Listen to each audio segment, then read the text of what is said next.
সে পতি যে পতি তোমার প্রিয়জন গিয়েছেন চলি। ও আমার আম্মা গো, ও চন্দনাশের মা, ও 2000-এর পৌরসভার মা, ও চন্দনাশের মা, ও আমার চট্টগ্রামের মা, তুমি মনে করছো স্বামীর ঘরে শাড়ি পরে আইছো বলে তুমি নায়র হয়ে গেছো? তুমি মনে করছো নতুন গাড়ির মধ্যে ফুলের সজ্জা লাগাইয়া ঘরে আইসা ফুলের ঘরে ঢুকছো বলে নায়র হয়ে গেছো? তুমি কি মনে করছো বাসর ঘরে ঢুকছো বলে নায়র হয়ে গেছো? তুমি কি বুঝো না তুমি যেইভাবে নতুন জামা পরছো, মৃত্যুর সময় তোমার গায়ে একটা জামা থাকবে, যেই জামার মধ্যে কোনো সেলাই থাকবে না, যেই জামার মধ্যে কোনো পকেট থাকবে না। তোমার কাপড় হলো 5টা, পুরুষের কাপড় হলো 3টা। এই 3টা কাপড় লাগাইয়া খাটের মধ্যে শুইয়া জানাজার ময়দানে যাইয়া একটা ঘরের মধ্যে ঢুকবা। এই ঘরে ডানে মাটি, এই ঘরে বামে মাটি, এই ঘরে সামনে মাটি, এই ঘরে পিছনে মাটি। ওই কবরটা হইলে তোমার আসল নায়রের ঘর। ওই ঘরের জন্য কিছু করার দরকার আছে না নাই? আর জোরে কোন আছে না নাই? কবরের মধ্যে যখন আপনার নামায়া দিবে, ওই মুহূর্তে ফেরেশতা নামবে। নখ গোলা গোলা, পৃথিবীর এক প্রান্ত থেকে আরেক প্রান্ত যত বড়, এদের নখটা থাকবে এত বড় কোদালের মতন। এইভাবে কবর কুইরা কুইরা 2000-এর গুরুস্থানের ভিতরে ঢুকবে, চন্দনাইশের গুরুস্থানের ভিতরে ঢুকবি ডুইকা ডুইকা সুন্দর করে। এবার কবরের ভিতরে যখন ঢুকবে, এক শ্রেণীর মানুষ আছে, এরা কবরের মধ্যে বড় পেরেশানি হয়ে যাবে। এত আওয়াজ কোথায় থেকে আসতেছে, এত আওয়াজ কোথায় থেকে আসতেছে, এমন কেন গর্জন শোনা যাইতেছে? চোখগুলা থাকবে নীল বর্ণের, বড় বড় নখ বিশিষ্ট। এমন ভাবে কবরের মধ্যে ঢুকবে, ঢোকার পরে তারে সুন্দর করে বসাইব। এরপরে মানুষকে বলবে, তুই বলস না তোর রবকে? সে বলবে, আনা আদরিলা আদরি, আমি জানি না। বলবে, ওয়ামা দিনুকা, তোমার ধর্ম কি? সে বলবে, লা আদরি, আমি জানি না। এরপরে বলবে, ওয়ামা কুনতা তাকুলু ফি হাক্কি হাযার রাজুল, এই ব্যক্তিটাকে কই আমি তো চিনি না। ও বন্ধু, এরপর আল্লাহর ওই ফেরেশতারা একটা রাস্তা দেখাইয়া দিবে, দেখবে ফুলের বাগান দেখা যায়। তখন 3টা প্রশ্নের ব্যর্থ মানুষটা ফুলের বাগান দিকটা আনন্দ করবে। ওই মুহূর্তে ডাক দিয়া বলবে, মাশাআল্লাহ, কত সুন্দর বাগান। ফেরেশতারা বলবে, না না, তুমি যদি 3টা প্রশ্নের উত্তর দিতে পারতা, ওই বাগানটা তোমার জন্য লাজেম ছিল। তুমি 3টা প্রশ্নের উত্তর দিতে পারো নাই, বাস কবরের ভিতরে শুরু হয়ে গেল অন্ধকার। জাহান্নামের আগুন আপনাকে গ্রাস করবে। ও আমার 2000-এর বাবা, কি ভাষায় ওয়াজ বুঝাইতাম। এই জন্য রাত্র যেমন আমার ওয়াজ হবে তেমন, বেশি লম্বা করব না, একটার ভিতরে ওয়াজ গুছাইয়া চলে যাব। কিন্তু কথা একটাই, ওয়াজ শুধু শুনবেন না, ওয়াজ আজকে বাড়িতে নেওয়া লাগবে। কথা বলেন ঠিক কিনা? জীবনে বাড়ি কেনার জন্য কত মাটি বাইনা করছো, জীবনে সুখে স্বাচ্ছন্দ্যে বসবাসের জন্য কত বাড়ি বাইনা করেছেন, কিন্তু আপনার গুরুস্থানের জন্য আজকে বাইনা যারা করছেন, মনে রাখবেন জীবন বড় ধন্য হয়ে যাবে। গুরুস্থানের একটু মাটি বাইনা করে রাখে রে, এক্ষুনি তোর আসতে পারে চলে যাওয়ার ডাক। ওরে মন,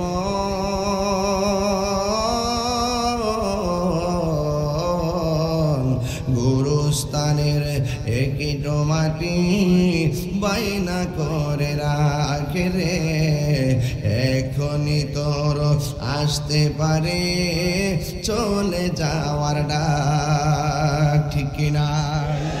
কাঁদিস না মন শিশুর মতো, এমনই তো হয়। কাঁদিস না মন শিশুর মতো, এমনই তো হয়। এই তো জীবন অন্যের দেয়া, তোর তো জীবন নয় রে, তোর তো জীবন নয়। খাঁচার ভিতর প্রাণের ময়না, চিরদিন আর আপন রয় না। হঠাৎ করে পালিয়ে যাবে একটু পেলে ফাঁকে রে, গুরুস্থানের একটু মাটি বাইনা করে রাখে রে,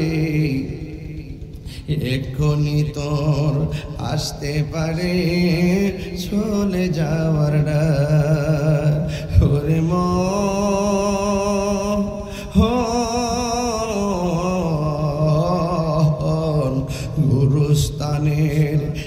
এটো মাটি বায়না করে ও বন্ধু ও 2000-এর বাবা ও চন্দনাইশের বাবা রে, এই গোরস্থানটা সাধারণ জায়গা নয়। আপনারা অনেকে মনে মনে ভাবেন গভীর রজনীতে যখন কেউ ঘুমের ঘর থেকে উঠে অন্ধকারে বাহিরে যায় তার গায়ের মধ্যে একটা ঝাঁকুনি মারে। অনেকে মনে করেন ভয়ে বুঝি ঝাঁকুনি দেয়। কে বলছে ভয়ে ঝাঁকুনি দেয়? না না, ভয়ে ঝাঁকুনি দেয় না। কারণ আপনি যখন বের হন রাতের বেলা, যখন পশমগুলো দাঁড়াইয়া যায়, রাতের বেলা যখন শরীরটা কাটা কাটা দিয়া উঠে, ও বন্ধু গুরুস্থানের মাটিগুলো আপনার ডাক দিয়া কয় আল্লাহর বান্দা তুই কিন্তু আমার জায়গায় এসে একদিন শুইবি। ভালো কাজ কইরা আসলে আমার ঘরে ভালো ব্যবহার পাইবা, আর মন্দ কাজ কইরা আসলে আমি মাটি এক প্রান্ত যাবো পৃথিবীর আরেক প্রান্তে, আরেক প্রান্ত যাবো আরেক প্রান্তে। দুই পাশের মাটি তোর গায়ের মধ্যে এমন জোরে চাপা মারবো একেবারে হাড্ডিগুলো এক পাশ থেকে আরেক পাশে মিশাইয়া ফেলামো। এই জন্য মাটি আপনারা ডাক দেয়। আমি কবর বড় শান্তির জায়গা, আমি কবর বড় অশান্তির জায়গা। এই জন্যই তো হাদিস শরীফের মধ্যে আমার নবী আপনার নবী বলেছেন কবর কাহার জন্য জান্নাতের বাগান, আবার কাহার জন্য জাহান্নামের গর্ত। আজকে যে মাহফিলে টাকা দিলেন, আপনার আসল ঘরের বাইনা করলেন। আজকে যে মাহফিলে টাকা দিলেন, অনেক মানুষ হাত গুটাইয়া পয়সা দিয়েছেন। কেন? 1000 টাকা দিলে কি বেশি লস হইয়া যাইব গা? এমন হতে পারে 1000 টাকার বদৌলতে আমার আল্লাহ জীবনের গুনাহ মাফ করে দিতে পারে।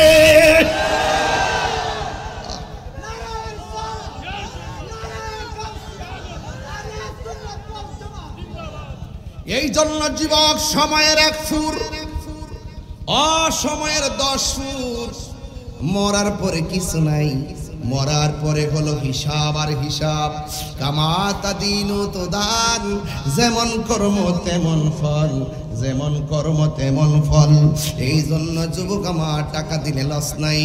আসল বাড়ির বাইনা আজকে কইরাই গেলেন। আর বাকি যারা আছেন ওয়াজের শেষ পর্যন্ত আমি সময় দিলাম, একটু চুপি চুপি আইসা আইসা মানুষের কাছে নামগুলা লেখাইয়া দেন। 1000 2000 5000 কইরা দেন। আমার নবী আপনার নবী বলেন দানশীল ব্যক্তিকে আমার আল্লাহ বড় ভালোবাসে। আরো জোরে কন্যা সুবহানাল্লাহ। আমার জন্য মুখ দিয়া বলতে না হয় পড়েন সুবহানাল্লাহ। শুধুমাত্র ওয়াজের বেস বুঝেই বলবেন। আর কিছু বলার আছে? নিজের দিল থেকে বলবেন, দিল থেকে। এই জন্য আমার আল্লাহ রাব্বুল আলামিন কুরআনুল কারীমের মধ্যে সুন্দর করে বলে দিয়েছেন মিনহা খলাকনাকুম ওয়া ফিহা নুঈদুকুম ওয়া মিনহা নুখরিজুকুম তারাতান উখরা। এই মাটিতে কি তোমাকে বানানো হয়েছে গো? এই মাটিতেই তোমাকে দাফন করা হবে। কয়দিন থাকবো মাটির ঘরে? একটা মানুষের খবর আজ পর্যন্ত পাইলাম না। লন্ডন আমেরিকার খবর নিলাম। এই মাত্র আমার ভাই তাহের মিয়ার বন্ধু আবু বকর থাকে ইউএসএ, ওখান থেকে ফোন করে জানাইয়া দিছে দোস্তরে গোরস্থানের জন্য 3 লক্ষ টাকা ঘোষণা কইরা দেয়। দেখছেন নি বিদেশের খবর দেশে পাইয়া গেলাম, কিন্তু আমার বাড়ির পাশে কবর আছে। চাইলেই কবরের মানুষের খবর আমি নিতে পারবো না। বাড়ির পাশে গোরস্থান আছে, চাইলেই আমি গোরস্থানের মানুষের খবর নিতে পারবো না। আপনার বাবারে গত রমজানে বাড়িতে ছিল, এই রমজানে অন্ধকার কবর দেশে আছে না নাই?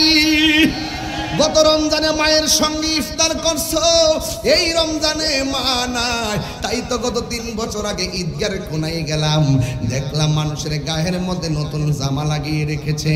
এবার দেখলাম তার গায়ের মধ্যে খুব সুন্দর জামা, আবার পায়ের মধ্যে খুব সুন্দর স্যান্ডেল। দেখলাম ঈদগার ব্রিজের কোনায় দাঁড়ায়া দাঁড়ায়া কান্দে। আমি তারে জিগাইলাম দোস্তরে আমার, কেন তুমি এখানে দাঁড়ায়া দাঁড়ায়া কান্দ? ওই লোকটা ডাক দেখে হুজুর গত ঈদের দিন আমার মায়ের পায়ে দইরা আমি ক্ষমা চাইয়া মাপ চাইয়া সালাম কইরা ঈদগার মধ্যে গেলাম। এই ঈদের মধ্যে আর মার চাঁদ মাকাশ মুখটা দেখতে পারলাম। ওই মা দুঃখিনী কবর দেশের মধ্যে চলে গেছে।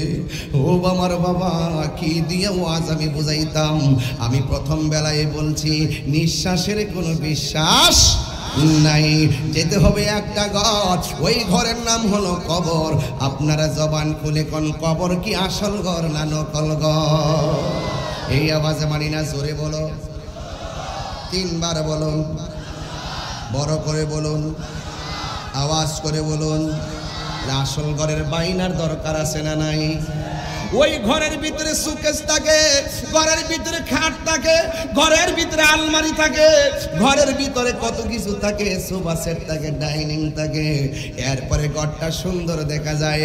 আপনি যদি কবরের ঘরটা সুন্দর করতে চান, তাইলে আপনি টাকা পয়সা দিয়ে ইনভেস্ট করলে সেখানে লাভ হবে না। আপনি জায়গাটা ক্রয় করলেন, কিন্তু এটা ওয়াকফ করে দিয়ে দিবেন রে বাবা। ওই জায়গার ভিতরে যদি আপনি যান, ওই কবরের ভিতরে সম্পদের বাহাদুরি চলে না। তোমার মতো আমার চাইতে বড় বাহাদুর ছিল নমরুদ্দা। কবরে অবস্থা ভয়াবহ, ফেরাউন্না কবর অবস্থা ভয়াবহ। ওই কবরের মধ্যে গায়ের জোর চলে না, ওই কবর ভিতরে ক্ষমতার জোর চাই। কথা কোন ঠিক কিনা কোন? ওই কবরে যদি বাহাদুরি করতে চান, 2টা কোয়ালিটি আপনাকে অর্জন করতে হবে। একটা হলো ঈমান, আরেকটা হলো নেক আমল। কথা বলেন না, ইল্লাল্লাযীনা আমানু ওয়া আমিলুস সালিহাতি ওয়া তাওয়াসাউ বিল হাক্কি ওয়া তাওয়াসাউ বিস সবর। 2টা কোয়ালিটি আপনার অর্জন করা লাগবে। একটা হলো ঈমান। এখন প্রশ্ন হলো, হুজুর ঈমানটা কি?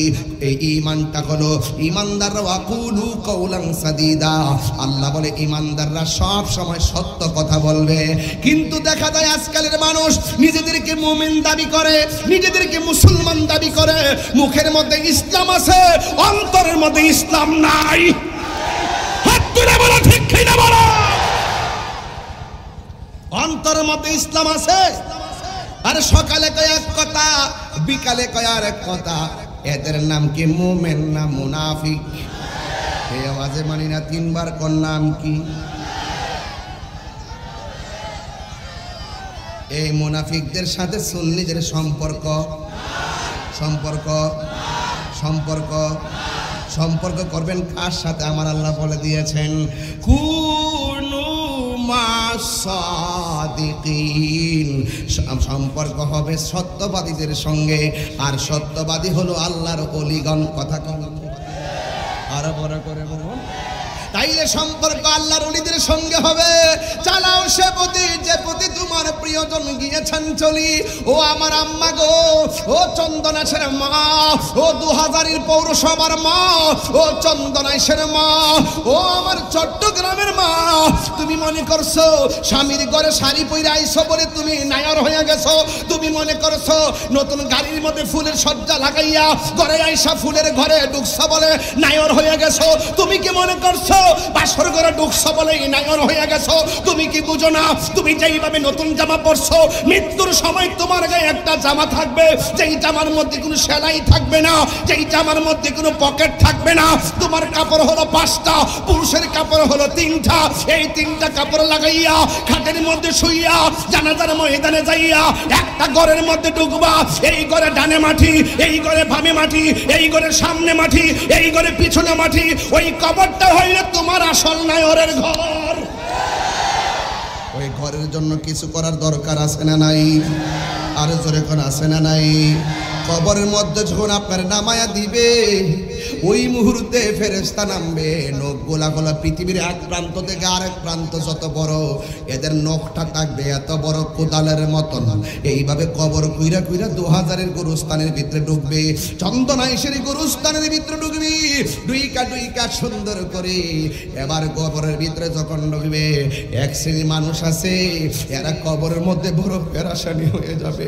এত আওয়াজ কোথায় থেকে আসতেছে, এত আওয়াজ কোথায় থেকে আসতেছে।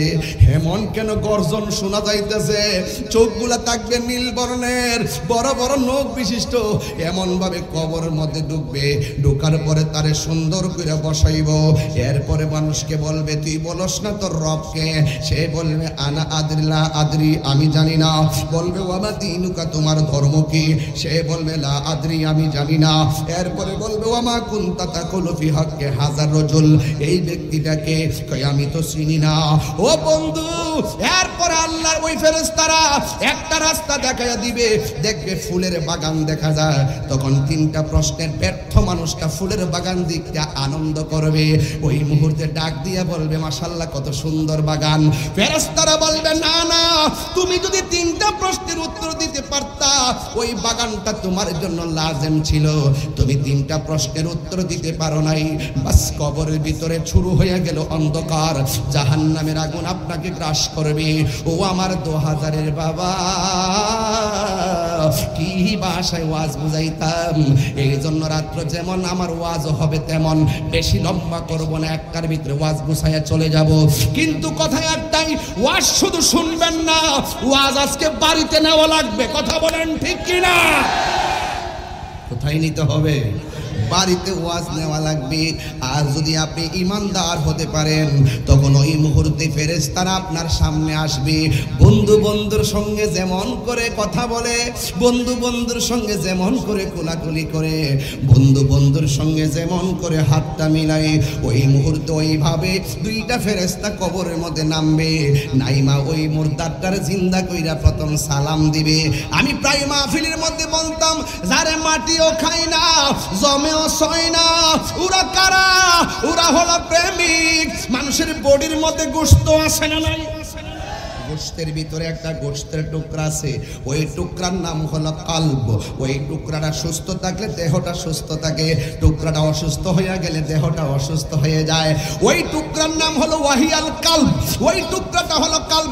একটা গুনাহ করলে কলবে একটা দাগ পড়ে যায়, দুইটা গুনাহ করলে দুইটা কালো দাগ পড়ে যায়, তিনটা গুনাহ করলে তিনটা কালো দাগ পড়ে যায়। পৃথিবীর কোনো মেডিসিন দিয়ে দাগগুলো পরিষ্কার করা যায় না। এখন ঘরে যাওয়ার পরে আমার আপেল দিল, আমি আমারে মালটা দিল, আঙ্গুর ফল দিল। ভাই দিছে না? দিছে না? আঙ্গুর ফল দেয় নাই? কলা দিয়েছেন। এবার ফল খাইছি, গায়ের মধ্যে ফল পাইছি। খাবার খাইলে গায়ের মধ্যে ফল পায়। অল বডির গোশতের টুকরাগুলো সুস্থ করার জন্য কত মেডিসিন, অল বডির গোশতের টুকরাগুলোরে সুস্থ রাখার জন্য কত খাবার, অথচ এটার ভিতরে আরেকটা গোশতের টুকরা আছে, এটার খাবারের সন্ধান দিয়ে আপনি করলেন না। যে টুকরাটা সুস্থ থাকলে দেহের ভিতরে মাটির পচন ধরে না। সুবহানাল্লাহ রে। যেই টুকরাটা সুস্থ থাকলে কবরের মাটি আপনারে ছুঁইবে না। যেই টুকরাটা সুস্থ থাকলে আজরাইল আপনারে ধরবে না। রূহ নেওয়ার সময় কেমনে নিবে জানেননি? কয়েক গ্লাসের ভিতরে থেকে পানিটা ফালাইলাম, পানিটা ফেলে দিলাম। এই যে আমি একটা টুকরির ভিতরে পানিটা নিলাম, পানিটা নেওয়ার পরে পানিটা ফালাইলাম, এরপরে দেখেন আরেকটা ফুটা দেখেন পড়লো শেষ বেলায়। কয় অল বডির ভিতরে জ্বালা জ্বালা জ্বালা, কই রূহটা নেওয়ার সময় জ্বালা বন্ধ হয়ে যাবে। লাস্টের পানিটা যেমন করে পড়ছে ঠিক এমন ভাবে ঠুস কইরা রূহটা বের হয়ে যাবে। মায়ের স্তন থেকে সন্তান দুধ পান কইরা যেমনে ঘুমায়া যায়, ইমানদারে মোহন ভাবে ঘুমায়া যাবে। আরো বড় করে বলেন না সুবহানাল্লাহ। তাহলে এমন ভাবে ঘুম আমরা চাই কি চাই না? আর জোরে বলেন না বাজান, চাই কি চাই না? এ বন্ধু, যখন আপনার গোশতের টুকরাটা সুস্থ থাকবে, অল বডিতে মাটিতে পচন ধরবে না। কবরে যাওয়ার পরে এখন এমন তত্ত্ব পাওয়া যায়, নদীর পাড়ে বাড়ি থাকে কিছু কিছু পাগলরা, ওই মরুভূমির বালুর মধ্যে তারা জোহরের নামাজ আদায় করত। গভীর রজনীতে বিলের পানি দিয়ে উযু কইরা তাহাজ্জুদের নামাজ পড়তো। যখন বন্যার পানিতে বাড়িটা ভাঙে গেছে, জিগাইলাম চোরের বাড়ির বয়স কত? কই 150 বছর। কই 150 বছর পরে বাড়িটা ভেঙে গেছে। ভাঙার পরে দেখা যায় এখানে এমন কবর আছে 150 বছর পরেও ওই কবরের লাশের মধ্যে পচন ধরে নাই। আল্লাহু আকবার কর, আল্লাহু আকবার।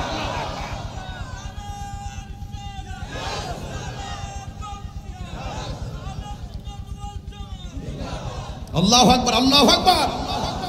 তাইলে বোঝা গেল এই টুকরাটা সুস্থ থাকলে দেহটার মধ্যে পছন্দ করে না। আজরাইল এসে আপনার দেহের মধ্যে তুফান চালাইতে পারে না, জোরে কোন ঠিক কিনা? হ্যাঁ বন্ধু, গভীর মনোযোগ দিয়ে বসে যাবেন। আবার একটা কথা হলো, আমার নবী আপনার নবী বলেন, দেহের গোশতের যেমন খাদ্য খাইলে সবল হয়, কলবেরও একটা খাদ্য আছে। ওই খাদ্যটা খাবার না, ওই খাদ্যটা হলো গিজাউল কলবে জিক্রুল্লাহ। এই খাদ্যটা হলো একমাত্র আল্লাহ রাব্বুল আলামিনের জিকির। এই জিকির করলেও তো অনেকে ফতোয়া দেয়, কথা কোন ঠিক কিনা? এই জিকির করলে অনেকে আমরা ফতোয়া লাগায়, এ তাহিরিরে গান গায় এই করে সেই করে কত কিছু বলে, ঠিক কিনা? আরে বেটা, তোরা তো সাধু বেশে তাফসীরের নামে অপব্যাখ্যা করস। আরে তোরা তো এই ওয়াজের মাঠটারে বানাইছ দুনিয়ার মাঠ, লুবের মাঠ। কথা কোন ঠিক না বেঠি? আমরা এই মাঠ আমরা বানাইছি না। এই দেশে যখন আল্লাহর নাম নেওয়ার মতো কেউ ছিল না, এই শুনেন, লম্বা একটা কায়দা ছিল, কায়দা। এই কায়দার পৃষ্ঠাটা ছিল উপরটা লাল, উপরে লেখা ছিল কাওয়াইদে বাগদাদি। কি মুরব্বীরা কিছে কাওয়াইদে লেখা ছিল কিনা? দেশ হলো বাংলাদেশ, কায়দার নাম বাগদাদি। কারণটা কি? ওই আল্লাহর ওলিরা মক্কা থেকে মদিনা হইয়া বাগদাদ হইয়া এই দেশে কাফেলা নিয়ে আইছে, আইসা তারা আরবি লেখছে, এই জন্য এটার নাম বাগদাদি। কথা বুঝতে পারছেন? এখন এই বাগদাদি বাদ দিয়া এটার সাথে একটা ইতিহাস লুকাইতে এটা বাদ দিয়া লাগাইছে নুরানি। আসিল লম্বা বানাইছে বাইটে। কথা কোন ঠিক না বেঠি? এটার ভিতর থেকে অনেক কিছু বাদ দিয়া দিছে, ঠিক কিনা বলেন? এই জন্য আমার যুবক ভাইরা, এই দেশে ইসলাম আনছেন আল্লাহর ওলিগণ। কথা বলেন না কেন? ইসলাম আনছে কে? আল্লাহর ওলিগণ। ওলি আল্লাহর সাথে সম্পর্ক রাখলে কবরে যাওয়ার পরে শান্তি পাবেন। ওলি আল্লাহর সঙ্গে গাদ্দারি করলে কবরে যাওয়ার পর আল্লাহ আপনাকে শাস্তি দিবেন। আমরা ওলি আল্লাহর সঙ্গে মহব্বত চাই কি চাই না? আরো জোরে চাই কি চাই না? ওলি আল্লাহর সঙ্গে দুশ্মনী রাখলে বিপদ আসবে। করোনা যখন আইছিল, করোনা যখন আইছিল, বাড়ি বাড়ি রাস্তা রাস্তা বাঁশ দিয়ে ব্যারিকেড দিছে। আমার বাড়িতে আইস না, এই বাড়ির মানুষজন এই বাড়িতে না যায়, জায়গা জায়গা ব্যারিকেড। ইংলিশ একটা নাম দিছিল লকডাউন। কি দিছিল? লকডাউন। এক মুরব্বীর জিগা ইসলাম মুরব্বী বয়স কত? প্রায় 90 বছরের ভিতরে আপনি করোনার মতো এমন রূপ দেখছেননি? বাপ রে বাপ, জীবনও দেখছি না। দেখেন, জীবনও এই রূপ দেখে নাই।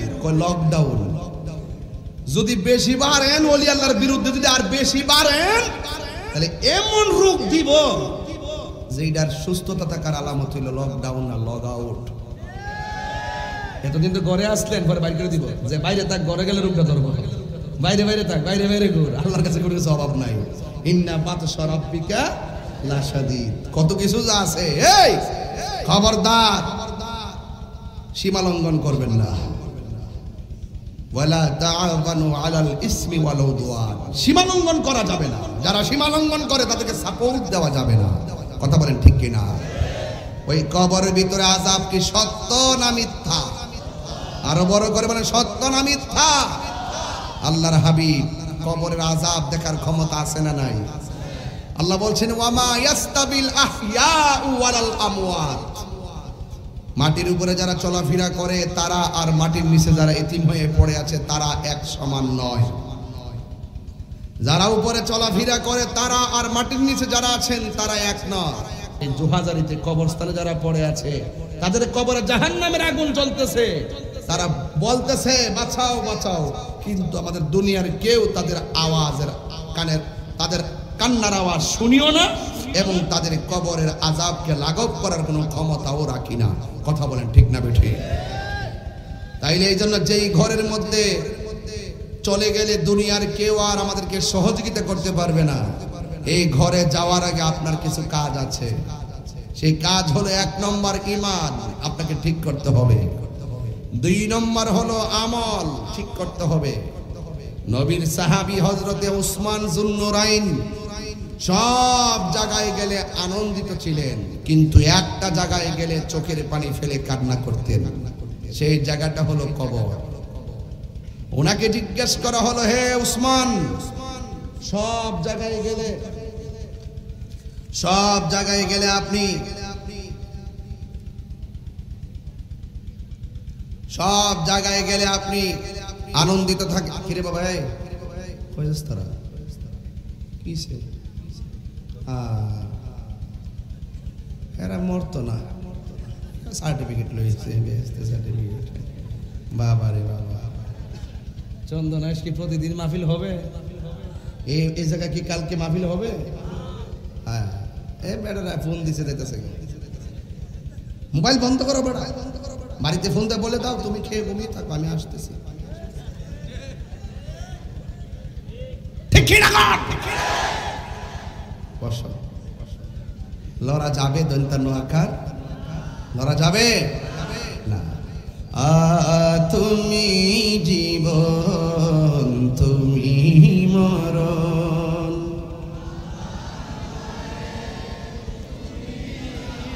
আধার ঘরে তুমি আপন। বোঝা গেল এই দেশের কোনো মানুষ আপনার খবরে আপন হবে না।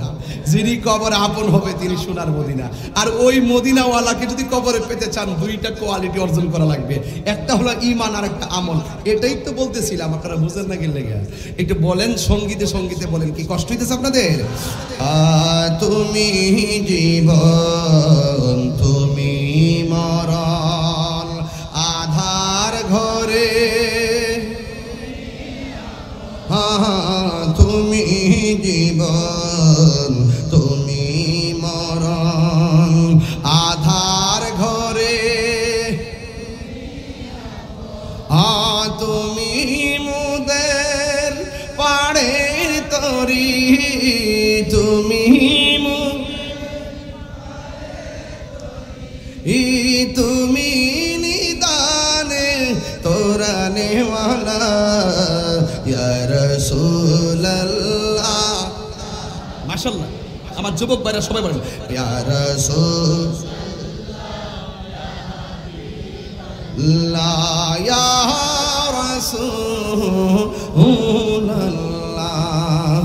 তুমি মোদের আশার আলো, তাই তো তোমায় মাশাআল্লাহ তুমি মোদের আশার, তাই তো তোমায় হৃদয় নামের ফুল হাত নেকু, হৃদয় নামের গেতে রেখেছি প্রেমের মালা, ইয়া রাসূলুল্লাহ মিবাল্লাহ, ইয়া রাসূলুল্লাহ ইয়া হাবিবাল্লাহ, ইয়া রাসূলুল্লাহ, বলুন ইয়া রাসূলুল্লাহ, ইয়া রাসূলুল্লাহ মিবাল্লাহ, ইয়া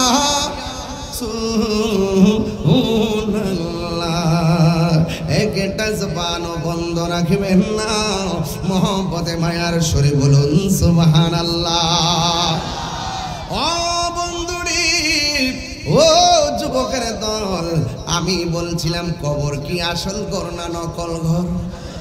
যৌবনকালে যে দৌড়টা মারছেন, বয়সের তালে তালে সেই দূর আর দেওয়া যায় না। যৌবনকালে যেই জুড়ে কথা বলছেন, বার্ধক্যকালে সেই কণ্ঠের আওয়াজ দেওয়া যায় না। যৌবনকালে যেইভাবে ঝগড়া করছেন, গায়ের মধ্যে বল ছিল, বার্ধক্যকালে সেই বল খুঁজে পাওয়া যায় না। কিন্তু একটা কথা মনে রাখবেন, যদি আপনার ঈমানটা তাজা থাকে, আপনি যদি নেক আমলের মালা গলায় পরতে পারেন, ওই কবরের ভিতরে যখন আপনি যাবেন, এই জায়গার মধ্যে মসজিদ আছে, মসজিদের আশেপাশে অনেক জায়গা আছে না নাই? আছে না নাই? এখানে এমন অনেক লোক আছে একটু একটু করে জায়গা দিলে আমাদের গুরুস্থান হয়ে যায়, কথা কোন ঠিক কিনা? ও বন্ধু, এখানে কি আজকের মঞ্চে কি আব্দুর রশিদ সাহেব নামে কেউ আসছেন আজকে? উনি কোথায় আছে? উনি আসার পরে আমি কোন দিকে এদিকে 10,000 টাকা দিছে কবরস্থানের জন্য, আরো দিবে। কেডা আইন এদিকে আইন, আপনার নাম শুনতেছি আমার পরে, আপনার সাথে একটু হাত মিলেন, দয়া করে একটু উঠেন। সৌদি সাহেব আসছে, আমি খুশি হয়েছি আলহামদুলিল্লাহ, মাশাআল্লাহ। আব্দুর রশিদ সাহেব একটু হাত না মিলেন। উনি নগদ দিছে 10,000 টাকা, আর এরপরে আরো দিবে।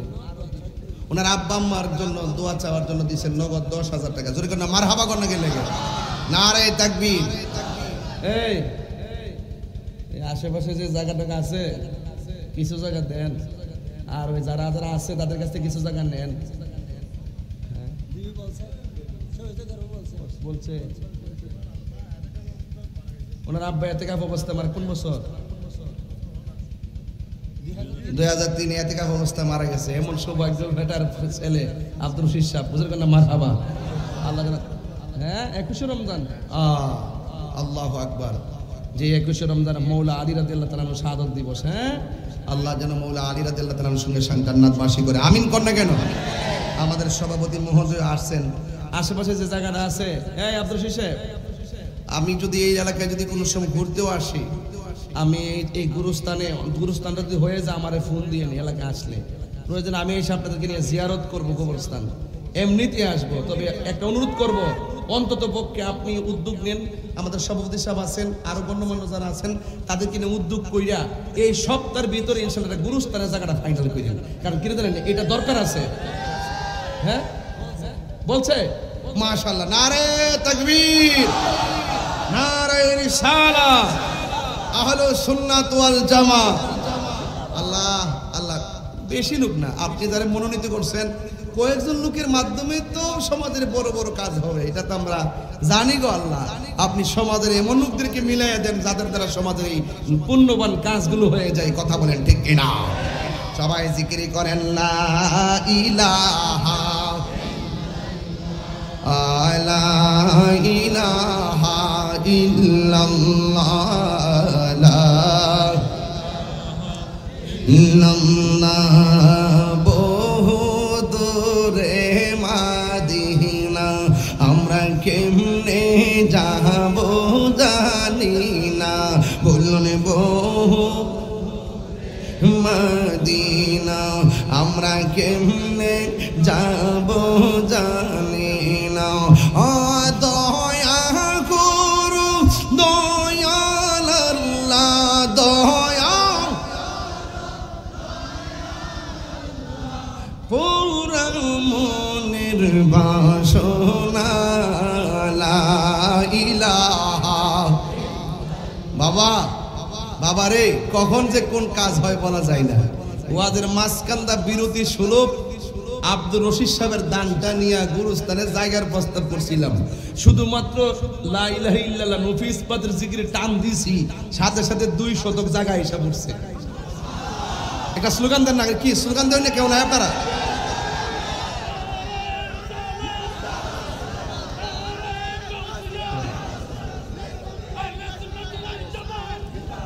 নাইমুদ্দিন সাহেব এই গুরুস্থানের জন্য তিনি ঘোষণা করলেন 2 শতক জায়গা। জোরে কোনো মারহাবা। খুশি না বেজার? আল্লাহ আপনি ওনার মাতৃকুল পিতৃকুল সবার কবরে নূরের বাতি জ্বালায়া দেন। এজন্য বলছি, অনেক গণ্যমান্য ব্যক্তিরা স্টেজে আছেন, এইরকম 1/2 শতক 1 শতক 2 শতক 3 শতক জায়গা দিলে আজকে তো আমরা গুরুস্থান কইরা ফেলাইতে পারি, কথা কোন ঠিক না বেঠিক? আপনাদেরকে প্রস্তাব রাখলাম, শুধু শুনেন, সব জায়গা আল্লাহ দিচ্ছে, এই জায়গাগুলো কিছু দেন, দিলে গুরুস্থানটা হয়ে যাবে ইনশাল্লাহ। মিনিমাম কয় শতক জায়গা হইলে মোটামুটি হয়? 6 শতক হইলেই হয়ে যাবে। তাহলে 2 শতক হয়ে গেছে, আর 4 শতক জায়গা লাগে। তাহলে এই 4 শতক জায়গা যদি মনে করেন যে জায়গাতে পাশাপাশি কে কে আছে জানি না, যদি আল্লাহ তৌফিক দেয় আপনারা ইনশাল্লাহ ওয়াজের ভিতরে ঘোষণা করেন 6 শতক জায়গা যাতে তুল্লা যায়, আমি মরতাম পারি।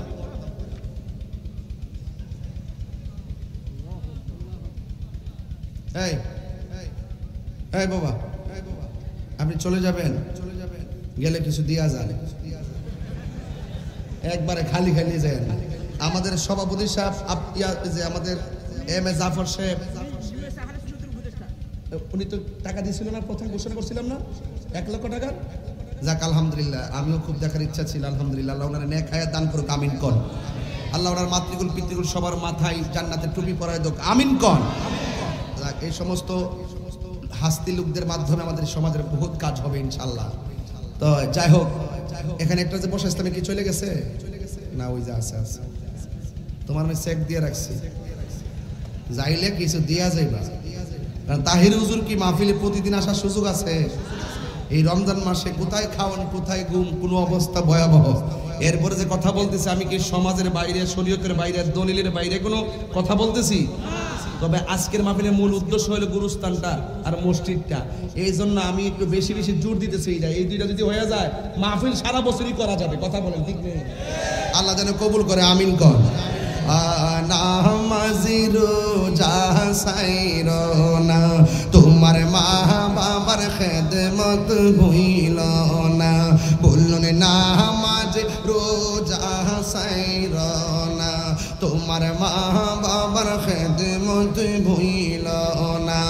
আমার নবীর দুরুদ সাইর না, বাইরে নবীর আমার নূর নবীকে ভুইল না। লা ইলাহা লা জরে লা ইলাহা লা ইলাহা ইল্লাল্লাহু মুহাম্মাদুর রাসূলুল্লাহ সাল্লাল্লাহু আলাইহি ওয়াসাল্লাম। জোরে জোরে কি আল্লাহু আকবার বলা যাবে না? এ বন্ধু, ১৫০০ বছর আগে যে ঘরের মধ্যে শুয়ে আছে, এখনো মানুষ সেই ঘরের মধ্যে পড়ে আছে। এদের হাড্ডিরও চিহ্ন নাই, কবরেরও চিহ্ন নাই। আপনারা মনে করতেছেন আমি তাহিরি হুজুর নাম বুঝে আজীবন থাকবে না? রে না, ৩০০ বছর পার হতে না হতে আমার নাম বিলুপ্ত হয়ে যাবে, কবরের চিহ্নটা পর্যন্ত থাকবে না। এই জন্য যুবক, ওই ঘরের মধ্যে যদি ঈমান নিয়ে যাইতে পারেন, আমল নিয়ে যাইতে পারেন, আপনি যখন কবরের মধ্যে শুয়ে যাবেন, আপনি দেখবেন ৩টা প্রশ্নের উত্তর দেওয়ার পর আমার আল্লাহ ডাক দিয়ে বলবে, ও ফেরেশতারা, আমার বান্দা কেমনে মাটির বিছানায় থাকবে রে? জান্নাতের মধ্যে যা, জান্নাতের মধ্যে যাইয়া জান্নাতের গালিচা নিয়া আমার প্রেমিকের গায়ের নিচে বিছায়া দেয়, যেন কিয়ামত পর্যন্ত ঘুমায়া যাইতে পারি। এমন ভাবে ইমানদার ঘুমায়া যাবে। আমি বলছিলাম ঈমান বড় সম্পদ রে বাবা, নেক আমল বড় সম্পদ। একের পাশে শূন্য দিলে 10 হয়, এক ছাড়া শূন্য দিলে 0 রয়। কথা কন ঠিক কিনা? এক হইল ঈমান, শূন্য হইল আমল। এই জন্য ঈমান ছাড়া আমলেরই কোনো দাম নাই। একের পাশে শূন্য দিলে 10 হয়, এর পাশে আরেকটা শূন্য দিলে 100 হয়। এক না দিয়ে 100 শূন্য দিলে কাজ হবে না। ঈমান ছাড়া আমলের কোনো দাম হবে না। এই জন্য ঈমান নিয়ে যদি কবরে যাইতে পারো, ঈমানদারের জন্য প্রশ্ন হবে 3টাই। ঈমানদাররে বলবে মার রব্বুকা, তোমার রবকে। ঈমানদার বলবে রব্বি আল্লাহ। ঈমানদাররে বলবে ওয়ামা দীনুকা, তোমার ধর্ম কি? ঈমানদার বলবে দীনি আল ইসলাম। ঈমানদাররে বলবে ওয়ামা কুনতা তাকুলু ফি হাক্কি হাযার রাজুল, এই ব্যক্তি সম্পর্কে তুমি কি দেখতে বলতে? ঈমানদার বলবে তিনি তো সেই নবী, যেই নবী যাইয়া আমার আল্লাহর সাক্ষী দিয়েছেন। আমার নবী হলো আল্লাহ দেখার আয়না। আমার নবী বলছে আল্লাহ এক, আমরা এটার উপরে ঈমান এনেছি। আখিরাতে বিশ্বাস করা বলছে আমরা বিশ্বাস করেছি। তিনি হলো আমার দয়াল নবী, মায়ার নবী। যেই মাত্র 3টা প্রশ্নের উত্তর দিয়া দিব গো, ফেরেশতারা বলবে সামনে তাকাও। সামনে তাকায়া দেখবে জাহান্নামের আগুন দাউ দাউ করে জ্বলতেছে। ঈমানদার বলবে আমরা প্রশ্নের উত্তর দিলাম, এমন আগুন কেন দেখা যায়? ফেরেশতারা বলবে এই প্রশ্নের উত্তর যদি দিতে না পারতেন, এই জাহান্নামের আগুনটা প্রস্তুত করা ছিল। আজকে উত্তর দেওয়ার কারণে তাকায়া দেখে এত সুন্দর বাগান, একেবারে সুন্দর বাগান। এবার জান্নাতের একটা গালিচা বিছাইয়া দিবি, দেওয়ার পরে ইমানদার সুন্দর করে বিছানার মধ্যে শুইয়া যাবে। যেই মাত্র শুইয়া ডান কাতে যাবে, তাকে দেখবে একটা নূরের বাতি জ্বলে। ইমানদার জিগাইবো, আল্লাহ গো এই বাতিটা কোথায় থেকে আসলো? এবার বাতিরে প্রশ্ন করে, বাতিরে তুমি কোথায় থেকে আমার কবরে আলো দিতেছো? ওই বাতি ডাক দিয়া বলবে, এ আল্লাহর বান্দা, আমি দুনিয়ার কোনো কৃত্রিম আলো নই, আমি দুনিয়ার কোনো সূর্যের আলো নই। আমার আল্লাহ রাব্বুল আলামিন আমাকে আলো বানাইয়া তোমার অন্ধকার কবরে পাঠাইছে, তোমার আলো বানাইয়া স্নিগ্ধ আলোতে ঘুম পাড়াইয়া দেওয়ার জন্য। আমারে তুমি চিনো না, আমি হইলাম তোমার দুনিয়ার নেক আমল।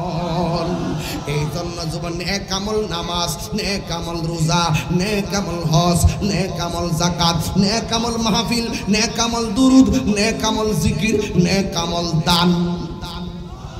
আজরে কোন আল্লাহু আকবার। এই নেক আমলগুলো কবরের ভিতরে আলো দিবে। আর ওই দিকটা যখন ডান কাত থেকে বাম কাতে যাবে, তাকে দেখবে আরেকটা আলো আলো দিতেছে। এবার জিগাইব, তুমি কেডা গো? কই আমারে তুমি চিনো না। ও আমার 2000-এর বন্ধু, ও আমার হাসন দন্ডির বাবা, আপনাদের এলাকায় আমি এসেছি বলে দিয়ে যায়। ওই আলোটারে যখন বলবে তুমি কে গো, সে বলবে আমারে তুমি চিনো না, আমি দুনিয়ার অন্য কেউ না, আমি হইলাম তোমার দুনিয়ার কোরআন তেলাওয়াত। আল্লাহ আমারে পাঠাইছে, এই তেলাওয়াত গুলোকে আলো বানায়া পাঠাইছে তোমার কবরের ভিতরে আলো দেওয়ার জন্য। ও আমার হাসন দন্ডির বন্ধু, ও আমার 2000-এর বাবা, ও আমার চন্দনেশের মা, রমজানে বেশি বেশি করে কোরআন তেলাওয়াত করবেন। রমজান মাসে যারা বেশি বেশি কোরআন তেলাওয়াত করবে, এই কোরআনটা জাহান্নামের দরজায় দাঁড়ায় যাইব। আপনাকে যদি জাহান্নামের দিকে নিয়ে যাওয়া হয়, এই কোরআনটা এমন ভাবে দাঁড়ায়া যাইব, দাঁড়ায়া বলবে, আল্লাহ বান্দাটারে কোথায় নাও? আল্লাহর ফেরেশতারা বলবে, আমল বেদে জাহান্নামী হয়েছে। কোরআন ডাক দিয়া বলবে, দাঁড়াও, আল্লাহর সঙ্গে কথা আছে। ওই কোরআনটা আমার আল্লাহরে ডাক দিয়া বলবে, আল্লাহ তুমি যে বান্দাটারে জাহান্নামী দিতেছ, এই বান্দাটা রাতের বেলা ঘুমাই না ঘুমায়া আমি কোরআনটা তেলাওয়াত করছিল। ও আল্লাহ, তোমার কাছে আমি কোরআন সুপারিশ করতেছি, এই বান্দাটা যে কোরআন তেলাওয়াত করছে, এই উসিলাই তুমি তারে জান্নাত দিয়া দাও। এবার আমার নবী, আপনার নবী বলেন, এই কোরআন যখন রমজান মাসের তেলাওয়াতকারীর জন্য যখন সুপারিশ করবে, ওই কোরআনের সুপারিশে আমার আল্লাহ তেলাওয়াতকারীকে জাহান্নাম থেকে ঘুরাইয়া জান্নাতে যাওয়ার রাস্তা দেখিয়ে দিবে। এই আওয়াজে মানি না, জোরে জোরে কি আল্লাহু আকবার বলা যাবে না? এই কোরআন শরীফ তেলাওয়াত করলে লাভ আছে না নাই? এই কোরআন শুধু কবরে আলো দিবে না, এই কোরআন হাসরের ময়দানে দাঁড়ায়া যাবে রে বাবা। এখন প্রশ্ন হলো, তাহিরি হুজুর আমার বয়স হয়ে গেছে, আমি তো জীবনে কোনোদিন কোরআন পড়ি নাই, মাখরাজ বুঝি না, সূরা 2টা 3টাও পারি না, ইমামের সঙ্গে আল্লাহু আকবার কইয়া কইয়া নামাজ পড়ি, ভালো করে সূরা ফাতিহা পড়তে পারি না, এখন আমি কি করব? আমি জিজ্ঞাসা, আব্বা কয়টা সূরা পারেন? কই 10টা সূরা পারি। সূরা ইখলাস পারেননি? কই হ পারি। তাইলে দেখেন আমার নবী কেমন নবী, উম্মতের জন্য কত কিভাবে ফয়সালা কইরা কইরা আনছে। কোন দিন আনছে জানেননি? ওই রাতটার নাম হলো মেরাজের রাত। ওই রাতে কত কিছু যে উম্মতের জন্য এনেছি আমার নবী, আপনার নবী বলেন, যারা একবার সূরা ইখলাস পড়বে, এই যারা কোরআন শরীফ পারেন না তাদেরকে সংবাদ দিচ্ছি, যারা কোরআন শরীফ পড়তে পারেন না গো আম্মা, ও হাসান দন্ডির মা, এবার একটু মনোযোগ দিয়ে বৈশা যান গো আম্মা। রঙের গোড়া আর কত দৌড়াইবেন, আর কত গলাবাজি করবেন, আর কত বেপরদায় চলবেন? ও মা, দায়ুস কোনদিন জান্নাতে যাবে না। দায়ুসের পাগুলা গাছের মধ্যে বাইন্দা, মাথার চুলগুলো নিচে ঝুলাইয়া রাখা হবে। দায়ুসের মাথার চুলগুলো গাছে বাইন্দা, পাগুলো নিচে ঝুলাইয়া রাখবে। ও আমার মা, ঈদের দিন তুমি দৌড়াইয়া দৌড়াইয়া মার্কেটে যাওয়ার চেষ্টা কইরো না, দয়া কইরা স্বামীর দায়িত্ব দিয়ে দিবা। 10 টাকার জিনিস যদি আমার আইনা দেন, এটাই আমার 10 লাখ টাকা। 200 টাকার শাড়ি যদি আইনা দেন, এটাই আমার জন্য 2 লক্ষ টাকা। ও মা, প্রতিযোগিতা কইরা ঈদের দিন শাড়ি কাপড় কিনতে মার্কেটে ভিড় জমায়ও না। স্বামীর 10টা টাকা বাঁচলে তোমারই লাভ হবে, স্বামীর 10টা টাকা বাঁচলে তোমার সন্তানের লাভ হবে। এই জন্য অপচয় কইরো না গো মা। ও মা, ও মা, পায়ে দিরা বলি, অনুরোধ করে বইলা দিয়া যায়, খবরদার খবরদার। তোমার মতো অনেক মা হঠাৎ করে স্ট্রোক করে মারা গেছে, তোমার মতো অনেক মা রাস্তাতে অ্যাক্সিডেন্ট হয়ে মারা গেছে। এমন কোনো দিন নাই মানুষগুলো অ্যাক্সিডেন্ট করে মরতে দেখা যায় নাই। প্রতিদিন দেখছি শুধু লাশ আর লাশ, লাশ আর লাশ। কার কোন দিন মরণ হবে কেউ আমরা বলতে পারি না। এই জন্য আমার আম্মা খবরদার খবরদার, দায়ুসের মতো চলাফেরা করবেন না, বেপরদায় চলাফেরা করবেন না। আপনি মা যদি সঠিক হয়ে যান, আপনার পেটের জঠর থেকে, আপনার জঠর থেকে যেই সন্তানটা দুনিয়ার মধ্যে আসবে, এই সন্তানটা আল্লাহর ওলি হয়ে যাবে। জুরি জুরি কি আল্লাহু আকবার বলা যাবে না? ও মা, ও মা, দায়ুসের মতো চইলেন না গো মা। পোশাকের স্বাধীনতায় মাঠে আন্দোলন করবেন না। নামাজ যেমন ফরজ, পর্দা তেমন ফরজ। আপনার সন্তানটারে মানুষ গড়ার কারিগর কিন্তু আপনি। আপনি বলতেছেন আপনার পোলারে মোবাইল না দিলে ভাত খায় না, এটা আপনার ব্যর্থতা। দরকার হয় 2 ঘন্টা পরে ভাত খাইব, ক্ষুধা লাগলে এমনিই খাবে। এইগুলো দিয়ে দিয়ে সন্তানের ভবিষ্যৎ নষ্ট করবেন না, চোখের পাওয়ার নষ্ট করবেন না। এ মা, সকালবেলা ঘুম থেকে উইটা ফজরের নামাজ পড়া সন্তানের মাথার মধ্যে হাত বুলাইয়া বুলাইয়া বলবেন, আব্বা মক্তবে যাও, কোরআন পড়তে যাও। এই কোরআনের পড়তে মক্তবের মধ্যে পাঠাবেন। এ মা, সন্তান কিছু করার নাই, আপনার কাছে অনেক দায়িত্ব আছে। এই জন্য খবরদার। আমার নবী, আপনার নবী বলেন, যারা একবার সূরা ইখলাস পড়বে তার আমলনামায় 10 পারা কোরআন খতমের সওয়াব দেওয়া হবে। 2 বার যারা সূরা ইখলাস পড়বে, আমার আল্লাহ তার আমলনামায় 20 পারা কোরআন খতমের সওয়াব দেওয়া হবে। 3 বার যারা পড়বে, আমার আল্লাহ রাব্বুল আলামিন পুরা গোটা কোরআন শরীফ তেলাওয়াতের সওয়াব আমার আল্লাহ দিয়ে দিবে। সবাই আমার সাথে সূরাটা পড়েন না, অসুবিধা হইব নি।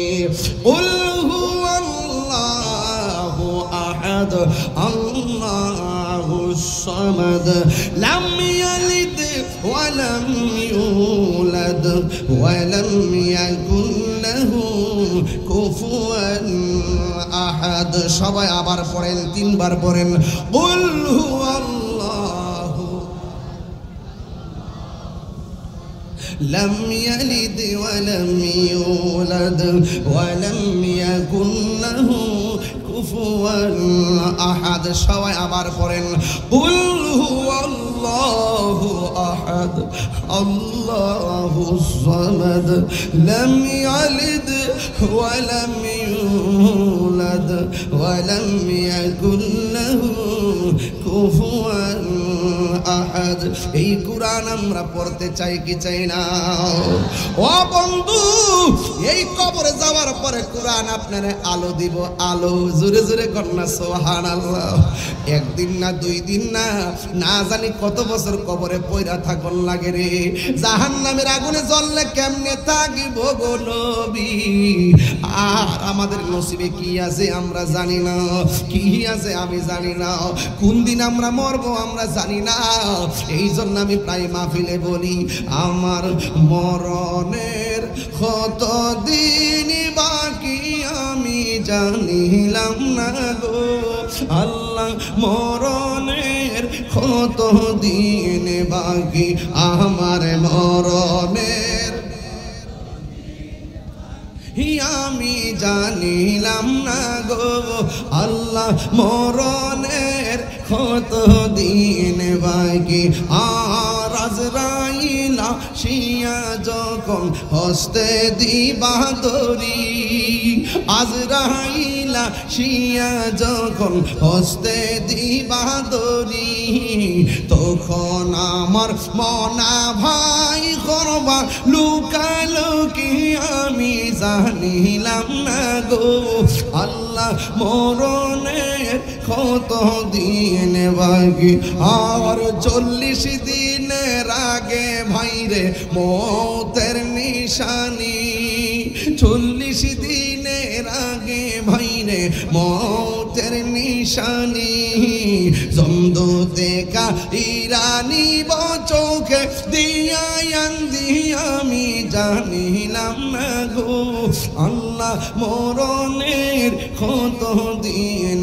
বাকি আমার মরণের কত দিন বাকি আমি জানিলাম না গো আল্লাহ মরণের কত দিন বাকি একটা জবান বন্ধ রাখবেন না মোহব্বতে মায়ার সুরে বলুন সুবহানাল্লাহ এই আওয়াজে মানি না জবান খুলে কোন আল্লাহু আকবার আর আওয়াজ করে কোন আল্লাহু আকবার একদিন মাটির ভিতরে হবে ঘর মন আমার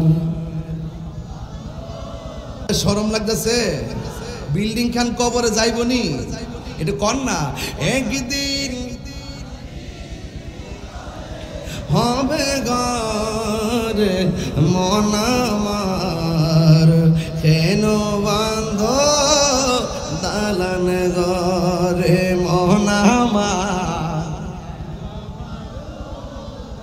প্রাণ পাখি উড়ে যাবে পিঞ্জরা ছেড়ে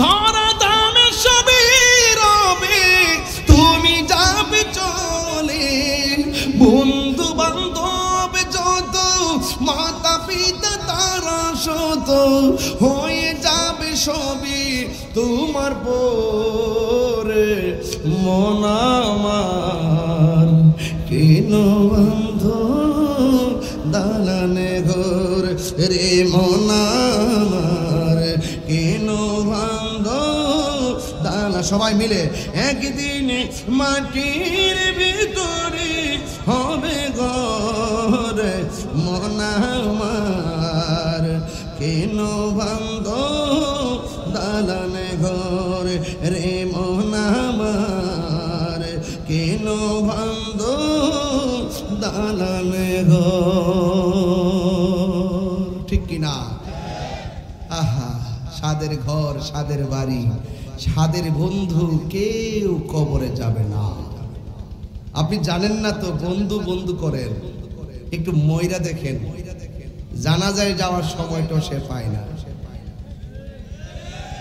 একটু মারা গিয়ে দেখেন না লাশটা রাত্রে এসে দেখবে সে কি বলে জানেন সকালে ওইটা যায় দেখবো কথা বলেন ঠিক কিনা তাইলে আপনারা বলুন এই পৃথিবীর কেউ কাহারও আপন যিনি আপন হবে তিনি সোনার মদিনা কথা বলেন না কেন যিনি হবে আপনা দিনা কার লাগিয়া কান্দরে মনে কার লাগিয়া বান্ধু কার লাগিয়া কান্দরে মনে কার লাগিয়া বান্ধু কেউ তো তোমার আপন হবে না না না না কেউ তো তোমার আপন হবে না না না না যে জন হবে আপনা সেই তো মদিনা বলো নিজের জন্য দয়াল নবী একটাও কাঁদে না নিজের জন্য দয়াল নবী একটাও কাঁদে না সদাই তিনি কেঁদেছেন উম্মতের মায়ায় ঠিক না এই জন্য যুবক সবচাইতে বড় আপন হলো শাহে মদিনা কথা বলেন ঠিক কিনা এই কবরে দুঃখের ভাগ কেউ নিতে চায় না কবরে কষ্টের ভাগ কে নেয় না কবরের ভাগ কেউ নিবে না দুঃখের ভাগ কেউ নিবে না একটু ক্রাইসিসে পড়ে দেখেন না একটু রোগী হইয়া দেখেন না একটু আইসিইউতে ভর্তি হইয়া দেখেন না ফেসবুকে একটা স্ট্যাটাস দিবে এতটুকু সীমাবদ্ধ আপনার সঙ্গে দেখাও করতে যাবে না যদি আপনি টাকা চেয়ে বসে থাকেন কথা বলেন ঠিক না বেঠি এই জন্য দুনিয়ার বন্ধু যতক্ষণ তেল আছে যতক্ষণ আপনার সামর্থ্য আছে, শক্তি আছে, বন্ধুর সংখ্যা বেশি। যখন সামর্থ্য আর শক্তি কমে যাবে দেখবেন বন্ধু খুঁজে পাবেন না। এর জন্য যিনি আপনার কবরে আপন হবে, যিনি মৃত্যুর ঘাটে সাথী হবে, যিনি হাসরের ময়দানে আপন হবে, সেই নবীর সঙ্গে সম্পর্ক চাই কি চাই না? আর হাত তুলে বলুন চাই কি চাই না? আল্লাহ যেন আমাদের সকলকে কবুল করে, বলুন আমিন। আর কিছু আমি গুরুস্থানের জায়গাটা পাইলাম না। আর মনে হয় 4 শতক জায়গা, মনে হয় একজনের 3 লক্ষ টাকা দিচ্ছেন। কে? প্রবাসী মোহাম্মদ জাহাঙ্গীর সাহেব বাবা মার দোয়ার জন্য দিয়েছেন। নগদ না বাকি? বাকি। তিনি দিয়েছেন 10,000 টাকা। বলেন মারহাবা। এমন একটা জামানার মধ্যে আমরা এসে গেছি। আল্লাহ আপনি আমাদের সকলকে ক্ষমা করুন, আমিন কোন। আল্লাহ যারা আজকে দান করেছেন তাদের দান